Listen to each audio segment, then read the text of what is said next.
पूरे मुल्क में मदारिस इस्लामिया चल रहे हैं, कहीं छोटे, कहीं मझले, कहीं बड़े।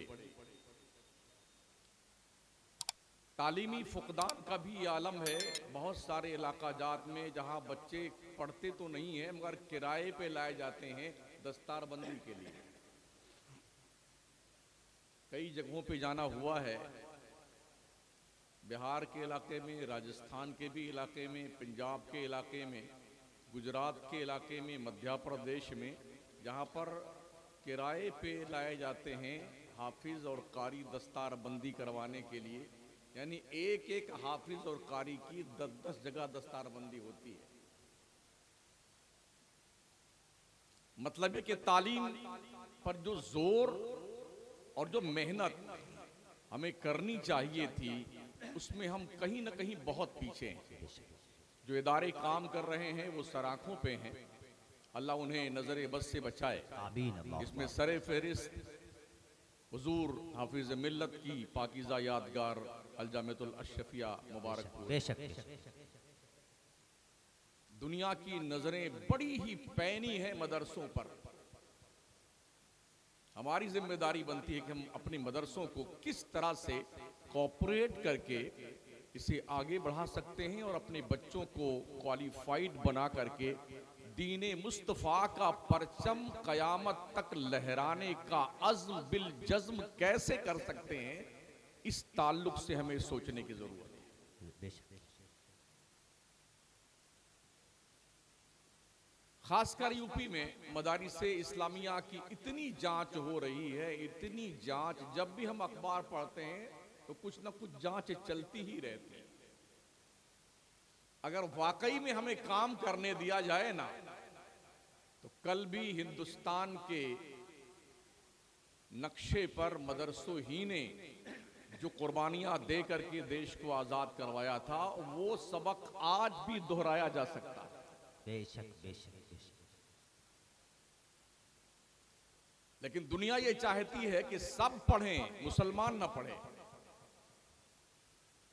और हम भी इस मामले में इतने काहिल वाक़े हुए हैं, 12वीं तक जाते जाते हमारे मुसलमानों के बच्चे 14% ड्रॉप आउट कर जाते हैं, मदरसा छोड़ के भाग जाते हैं। या फिर वो बाई ग्रेस पास होते हैं, फिर ये सोचते हैं यार नौकरी तो मिलती नहीं है तो कौन जाए पढ़ने के लिए। मतलब ये कि तालीम को नौकरी के तराजू में तौला जाता है, जबकि तालीम नौकरी के लिए नहीं है। दुनिया की कोई ताकत इल्म का मुकाबला नहीं कर सकती। बेशक बेशक। अगर गलती से कोई अनपढ़ किसी बड़ी कुर्सी पे बैठ जाए तो इसका यह मतलब नहीं कि तालीम का कोई वैल्यू नहीं। बेशक। सुभान अल्लाह सुभान अल्लाह। तालीम की अपनी एक हकीकत है, एक मुसल्लमा है। तालीम वो जौहर है जो इंसान को इंसानियत की मेराज पर पहुंचाता है। बेशक। सुभान अल्लाह सुभान अल्लाह। और मैं अर्ज करूं, तालीम ही का ये रिजल्ट है। जब तक कुरान नहीं आया था, दुनिया में थे लोग ना, 1450 साल पहले कुरान तशरीफ लाया। कुरान की तशरीफ आवरी से पहले पेट्रोल, डीजल, घासलेट, गैस, लोहा, सोना, चांदी, पीतल, तांबा, जस्ता और दूसरे जो खजाने हैं कुदरत के, इससे पहले दुनिया ने क्यों नहीं इसे तलाश किया, क्यों नहीं ढूंढा इसे? जबकि हमारे पैगंबर सल्लल्लाहु ताला अलैहि वसल्लम उस दिन तशरीफ लाए। नबी रहमत अलैहिस्सलाम फरमाते हैं, दुनिया की जिंदगी 7 दिन है और 7वें दिन मैं पैदा हुआ हूं। यानी कि हुजूर अलैहिस्सलाम की तशरीफ आवरी से पहले तकरीबन 6 दिन गुजर चुके थे। वो दिन कौन सा है? कुरान फरमाता है, इन्ना यौमन इंदा रब्बिक अल्फ सनतिम मिम्मा तउद्दून। सुभान अल्लाह सुभान अल्लाह। दुनिया की 1000 साल की जिंदगी आखिरत के एक दिन के बराबर है। जिंदाबाद जिंदाबाद। मेरे नबी जिस दिन जलवा घर हुए उससे पहले गोया 6000 साल का जमाना गुजर चुका था। 7वें दिन हुजूर तशरीफ लाए, तो इस 6 दिन में 6000 साल में दुनिया को ये शऊर ना आया खाना कैसे खाया जाए, कपड़ा कैसे पहना जाए, ढंग के मकान कैसे बनाए जाएं। ये सारी तरक्कियात, सारी खूबियां रब्बे कदीर जल्ला मजदहू ने अपने पैगंबर के कदूम में मैमनते लज़ूम से बांध कर रख दी थी। पैगंबर आएगा तो कायनात में खुशहाली फैलेगी। जिंदाबाद जिंदाबाद। दुनिया कुरान पढ़ेगी, तरक्कियात के सीने तय करेगी।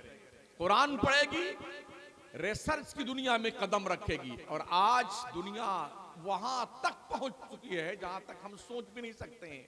मगर अफसोस ये है, इस पहुंचने की लाइन में मुसलमानों की तादाद बहुत अकल्ले कलील है। बहुत कम है मुसलमान पढ़ने लिखने वालों में। बस 12वीं फेल हुए या बाई ग्रेस पास हुए तो या तो बंबई लोग भागते हैं, या कलकत्ता, या लुधियाना, और या दिल्ली। ट्रेन के नीचे से लेके ऊपर तक, टेरिस तक लोग बैठ के जाते हैं। तो तालीम पर हमारी कौम की तवज्जो नहीं है।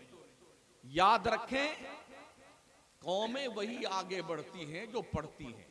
बेशक। पढ़ते जाइए और आगे बढ़ते जाइए। तालीम हासिल कीजिए ताकि तुम्हें तरक्कियों के जीने तय करने में आसानी हो। और ये सोच उस वक्त तक हमारी पुख्ता नहीं होगी जब तक इस सिलसिले में बच्चे से लेके बूढ़े तक, मर्द से लेके औरत तक, मुआशरे का हर फर्द बिल्कुल अहद बांध लेके मुझे करना है तो करना है। तालीम में अपनी कौम को आगे बढ़ाना है तो बढ़ाना है। अगर आप ताजिर हैं तो बहैसियत ताजिर आप कोशिश कीजिए कि अपने कौम का भला कैसे आप कर सकते हैं। बेशक, सुभान अल्लाह सुभान। अगर आप डॉक्टर हैं तो एज ए डॉक्टर आप अपनी कौम के लिए क्या कर रहे हैं। अगर आप लॉयर हैं तो बहैसियत वकील अपनी कौम के लिए आप क्या कर रहे हैं। अगर आप इंजीनियर हैं, बहैसियत इंजीनियर अपनी कौम के लिए आप क्या काम कर रहे हैं। अगर आप बॉक्सिंग की दुनिया में माहिर हैं तो बहैसियत बॉक्सर अपनी कौम के लिए आप क्या काम कर रहे हैं। अगर आपको कराटे सीखना आता है या उसके माहिर हैं तो अपनी कौम के लिए आप क्या काम कर रहे हैं। क्या दुनिया को देख करके भी हमारी आंख नहीं खुलती है। लोगों की कौम के रिटायर लोग, हम भी पढ़ते हैं, अपनी कौम की खिदमत के लिए रिटायर होने के बाद की जिंदगी वक्फ कर देते हैं और अपनी कौम के बच्चों को, जवानों को एक बेहतरीन इंसान बनाने के लिए फी सबीलिल्लाह, जिनके यहाँ इसका कॉन्सेप्ट भी नहीं है, फिर भी वो लोग इस पर काम कर रहे हैं और मेहनत कर रहे हैं। हमारे यहाँ सिर्फ मुनाजरे में हम लगे हुए, इसका मुनाजरा, उससे मुनाजरा, उससे बहस करना, उससे बहस करना।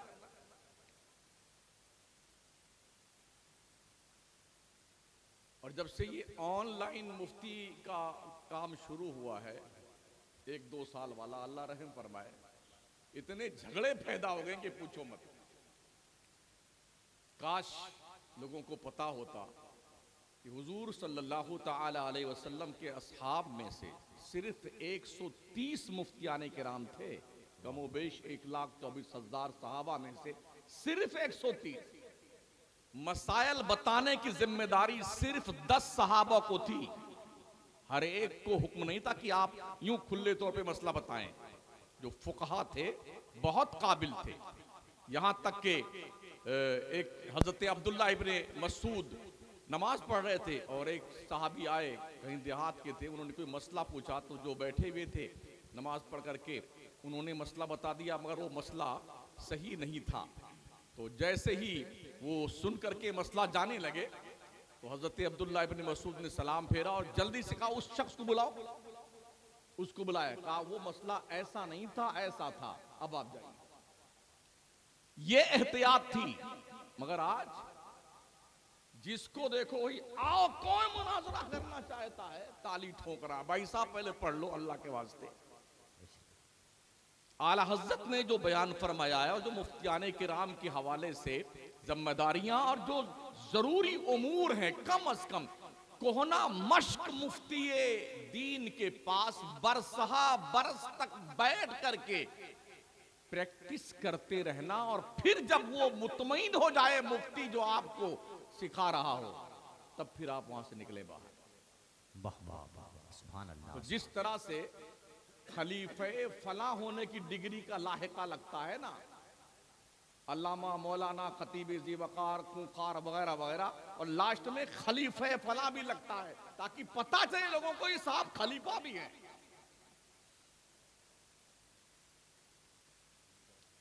मैं अपने इन बच्चों से अर्ज करना चाहूंगा, आप मरते दम तक अपने आप को स्टूडेंट समझना। मैं अभी भी तालिब इल्म। सुभान अल्लाह, सुभान अल्लाह। कभी ये मत सोचना कि मैं तो पढ़ के मौलाना बन गया, अब मुझे कोई जरूरत नहीं। इसलिए कि जब भी कोई चीज कमाल तक पहुंचती है तो उसका जवाल शुरू होता है। हर कमाल रा जवाल। सूरज निकलता है, निस्फुन नहारे शरीफ पे पहुंचता है, उसके बाद उसका जवाल शुरू होता है। जिस दिन आप समझ लेंगे कि हम अब मुकम्मल हो गए, आपकी तरक्की में बजाय 4 चांद लगने के बाज़ाब्ता तौर पर गहन लगना शुरू हो जाएगा। और जिस दिन आप ये सोचेंगे हम अभी भी स्टूडेंट हैं, तो इल्म हासिल करते रहो, आपके इल्म में अल्लाह इजाफा करता है। जिंदाबाद जिंदाबाद, सुभान अल्लाह, सुभान अल्लाह। इल्म औलादे आदम के लिए बाप की वरासत का दर्जा रखता है। बेशक बेशक। हमारे बाप हजरत आदम अलैहिस्सलाम को नमाज की बुनियाद पर उनका सजदा नहीं करवाया गया था। वअल्लमा आदम अल अस्मा कुल्लहा सुम्मा अरदहुम अलल मलाइका फक़ाल अंबिऊनी बिअस्माइ हाउला इन कुंतुम सादिकीन।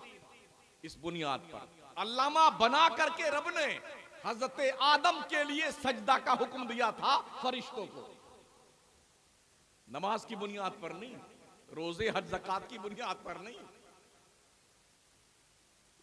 तो आदम अलैहिस्सलाम की वरासत है इल्म। आप जानते हैं कि अगर आपके परदादा के नाम की कोई जमीन का एक टुकड़ा किसी इलाके में पता चल जाए ना, ओहो कितना बड़ा वकील करके लाखों खर्च करके 20-20 साल मुकदमा लड़ेंगे आप उस प्रॉपर्टी को हासिल करने के लिए, इतनी मेहनत करेंगे। तो ये जो औलादे आदम के लिए बाप की वरासत है इल्म, ये कहीं से भी मिले ना, इसे हासिल कर लो। वाह वाह वाह, सुभान अल्लाह, सुभान। मेरे पैगंबर ने क्या फरमाया था, उतलुबुल इल्म वलाउ बिस्सीन, इल्म तलाश करो चाहे तुम्हें चीन जाना पड़े। चीन में बुखारी नहीं पढ़ाई जाती थी, जलालैन का दर्स नहीं होता था। अब तो अफसोस इस बात का है, कुछ ऐसे भी हजरत लोग हैं कि जामिया अजहर मिस्र में जो पढ़ने जाते हैं उन पर भी फतवा लगाते हैं कि वहां तो सुलह कुल्ली मौलाना लोग पढ़ाते हैं, ये सुलह कुल्ली हो गया। बड़ी अजीब सिचुएशन है। तालीम हासिल करना भी जुर्म हो गया। जामिया मिल्लिया में, JNU में, मुस्लिम यूनिवर्सिटी में जो मुसलमानों के बच्चे पढ़ते हैं तो सुलह कुल्ली हैं। क्या थिंकिंग लोगों की है यार। इस हिमाकत का कोई इलाज है दुनिया में? पढ़िए, ये इल्म ही था दुनिया के नक्शे पर। जब भी दीने मुस्तफा पर वक्त आया है तो उस वक्त किसी न किसी आलिम दीन ने ही दीन का दिफा किया है। वाह वाह वाह वाह, सुभान अल्लाह, सुभान। हजरत इमाम अहमद बिन हम्बल रज़ियल्लाहु तआला अन्हु वारदा अन्ना के दौर में खल्क़े कुरान का मसला चल रहा था। हम कुरान को मखलूक कहिए ना तो ना, हालत ये हुई इतने कोड़े लगाए गए बरसरे मजमा के ज़ारबंद भी टूट गया हजरत का, उसको हाथ से पकड़ा। इतने में कोई बगल में एक आलिम बैठे हुए थे इमाम शाफई के मानने वाले। आप पूछते हैं, डंडे खा रहे हैं, कोड़े खा रहे हैं, जख्मों से चूर रहे हैं, उससे पूछते हैं बंदे से कि इस मसले में इमाम शाफई का क्या कौल है। इमाम मालिक के साथ भी यही हुआ। मुहद्दिसे मदीना थे, उनको भी वक्त के जालिम बादशाहों ने कहा कि खल्क़े कुरान को तस्लीम कीजिए। उन्होंने कहा ये हमसे नहीं हो सकता है। तो इमाम मालिक रहमतुल्लाह अलैह को गधे बिठाया गया, हाथ बांध दिए गए, पैर बांध दिया गया और बच्चों का झुंड लगा दिया गया कि शोर मचाओ, पागल है ये, पागल है, पागल है। जब बाजार से घुमाए जा रहे थे इमाम मालिक रहमतुल्लाह अलैह, तो जानते हो क्या फरमाते हैं, मैं यारिफुनी फहुवा यारिफुनी, वो मल्लम यारिफनी फारिफ अना मालिक इब्न अनस, जो मुझे पहचानता है वो पहचानता है, जो नहीं पहचानता अब पहचान ले, मैं जो कल फतवा देता था वही अब भी फतवा देता वाह हूं। वाह वाह वाह, सुभान अल्लाह सुभान अल्लाह सुभान अल्लाह। इमाम आजम अबू हनीफा रहमतुल्लाह ताला अलैह के साथ भी ये पेश आया। जेल में डाला गया, 7 साल जेल में रहे, हर दिन 10 कोड़े मारे जाते थे, लहूलहान हो गए। जालिम के वक्त के बादशाह ने कहा कि तुम भी खल्क़े कुरान को तस्लीम कर लो। कभी ये कहा कि आप चीफ जस्टिस का ओहदा कबूल कर लो। इमाम आजम ने फरमाया मुझे इस ओहदे की जरूरत नहीं है। अगर सुप्रीम कोर्ट का जज किसी को बनाया जाए तो लोगों का हौसला कितना, अरे अरे हम तो सुप्रीम कोर्ट के जज बन गए, लोग कतार में खड़े रहते हैं। मगर हजरत इमाम आजम अबू हनीफा रहमतुल्लाह ताला अलैह ने सुप्रीम कोर्ट का जज बनने से इनकार कर दिया। और यह भी अर्ज करना चाहूंगा, कुछ लोग कहते हैं कि इमाम आजम अबू हनीफा को सिर्फ 17 हदीसें मालूम थी। इमाम आजम के मुहद्दिस शागिर्द 3000 रहे हैं और आपके असातिज़ा 4000 मुहद्दिसीन रहे हैं। तो क्या 17 हदीसें ही सीखते रहे वो पूरी जिंदगी? इमाम आजम अबू हनीफा रहमतुल्लाह ताला अलैह ने जो अहादीस की खिदमत की है ना, दूसरा कोई नहीं कर सकता। जितने भी मुहद्दिस हैं, इमाम बुखारी हो, तिरमिज़ी हो, नसई, इब्न माजा वगैरह वगैरह, ये सब या तो इमाम आजम के पोते शागिर्द हैं या पड़ पोते शागिर्द हैं। हम उस इमाम के मानने वाले हैं जिसके मानने वालों की तादाद दुनिया में 80% है। 80% हनफीयुल मजहब के लोग दुनिया में 80% पाए जाते हैं। ये इल्म था इमाम आजम अबू हनीफा का। कहा मैं इस लायक नहीं हूं कि सुप्रीम कोर्ट का जज बनूं। तो बादशाह ने कहा तुम झूठ बोलते हो। तो इमाम आजम ने फरमाया जो शख्स झूठा होता है तुम्हारे कौल के मुताबिक, मैं झूठा हूं तो झूठा आदमी चीफ जस्टिस बनने का हक नहीं रखता है। इसे इल्म कहते हैं। मुझे बड़ी खुशी है कि आप खामोशी से सुन रहे हैं, वरना हंगामा मचता है दुनिया में, पूरे मुल्क में। नारे लगाने को ही लोग कामयाबी समझते हैं। मैं बड़ी सख्ती से मना करता हूं, तकरीर के दौरान नारे मत लगाओ, सिर्फ सुनिए, गौर कीजिए आपकी जिम्मेदारी क्या है। एक अभियान चलाइए कि मुझे कोई बच्चा खेलता हुआ नहीं मिलना चाहिए। अंगूठा टेक रहे ना एक, गाय भैंस चराएंगे फिर भी पढ़ने जाएंगे, सास बहू एक साथ पढ़ेगी, महिला अनपढ़ नहीं रहेगी। ये हमारी हुकूमतें भी प्रचार करती हैं। आप भी कोशिश कीजिए, अपने मोहल्ले में सर्वे कीजिए, कौन सा बच्चा पढ़ने नहीं जाता है, उसे पकड़िए और ला करके मदरसे में दाखिल कर दीजिए। उसके पास फीस नहीं है, वैसे माशाल्लाह मदरसे में फीस वगैरह तो लगती नहीं है। पूरे भारत के मदरसों को तकरीबन मैं जानता हूं, शायद वो बायद कोई मदरसा हो जहां फीस ली जाती है। खाना फ्री, सोना फ्री, किताबें फ्री, इलाज फ्री, ये सब फ्री ऑफ चार्ज है। डोनेशन नहीं लिया जाता, कुछ भी नहीं। लेट में घर से आए तो जो वो अलग से फीस लगती है जुर्माने वाली, वो भी नहीं ली जाती। जबकि स्कूलों का हाल क्या है?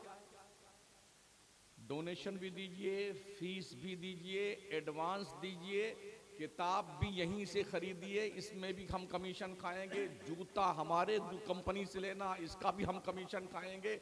बैग भी हमारे ही स्कूल से लेना, इसका भी कमीशन खाएंगे। ड्रेस भी हमारे ही स्कूल से लेना है, इसका भी हम कमीशन खाएंगे। गलत कह रहा हूं?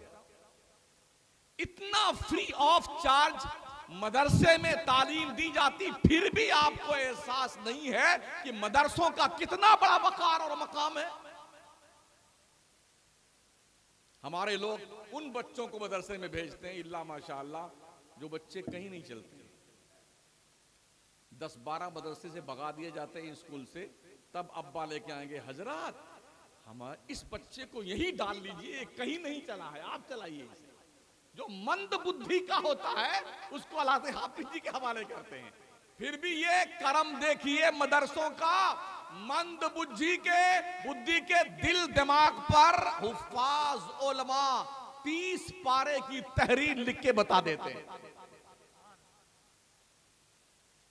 समझ रहे? अभी बताया ना, एक बैठक में बच्चे ने कुरान सुनाया। अभी नेपाल के इलाके में दावत इस्लामी के मदरसे से 1 साल 2 महीने बच्चे ने हिफ्ज किया।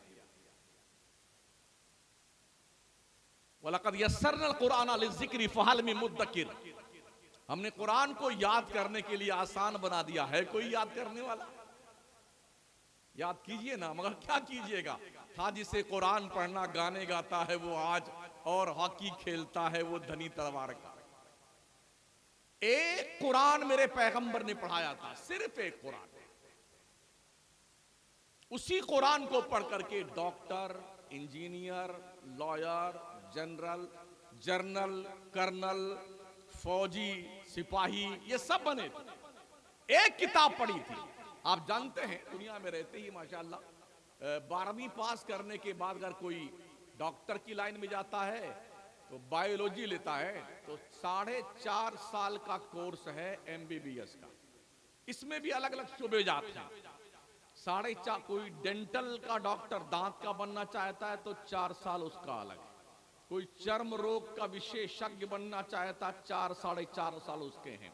कोई आदमी बोन स्पेशलिस्ट बनना था, उसके 4-4.5 साल अलग हैं। कोई आदमी शुगर का डॉक्टर बनना चाहता, उसके 4.5 साल अलग हैं। कोई ब्रेन का डॉक्टर बनना चाहता, 4.5 साल उसके अलग हैं। कोई ENT का डॉक्टर बनना चाहता, उसके 4.5 साल अलग हैं। लेक्चर अलग, किताबें अलग, क्लास अलग, घंटी अलग। और यहां एक ही मदरसा है, सुफ़ा का चबूतरा। एक ही मुअल्लिम है, मुअल्लिम कायनात। और एक ही जमात है सहाबा की जो बैठ के पढ़ते हैं। एक ही वक्त में कुरान पढ़ते हैं, डॉक्टर भी बन रहे हैं, इंजीनियर भी बन रहे हैं, लॉयर भी बन रहे हैं, स्पेशलिस्ट बन रहे हैं, जर्नल बन रहे हैं, फौजी, कर्नल, कमांडर, गवर्नर, सब बन रहे हैं।